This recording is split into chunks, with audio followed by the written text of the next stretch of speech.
नमस्कार विद्यार्थी मित्रांनो, माझ्या चॅनलवर आपले स्वागत आहे। आपण माझ्या चॅनलवरती स्पर्धा परीक्षांचा अभ्यास करणार आहोत। टीईटी, सीटीईटी बद्दलची माहिती, स्पर्धा परीक्षा ज्या की निघणार आहेत त्याची माहिती ही मी देणार आहे। तलाठी भरती आपल्याला माहिती आहे सगळ्यांना होणार आहे। याच्या 1700+ जागा रिकाम्या आहेत। तर या परीक्षेचे स्वरूप कसे असते हे आपण बघणार आहोत।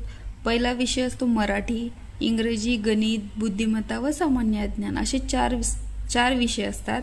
प्रत्येक विषयाचे 25 प्रश्न असतात आणि 50 मार्क्स असतात। वेळ असतो 120 मिनिटे।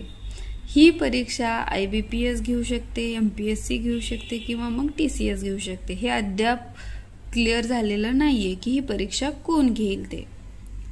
विद्यार्थी मित्रांनो, आपण या परीक्षेची तयारी करणार आहोत माझ्या चॅनलवर। चला माझ्यासोबत तयारी करूयात। या परीक्षेसाठी लागणार मराठीचा सिलेबस अशा प्रकारे असणार आहे। कर्ता, कर्म, क्रियापद, वाक्यांचे प्रकार, म्हणी, वाक्य रूपांतर, समानार्थी, विरुद्धार्थी शब्द, संधी, समास, वाक्य प्रचार, वाक्य रूपांतर, वाक्य पृथक्करण, प्रयोग, अव्यय, लेखक व टोपणनावे हा या सब्जेक्टचा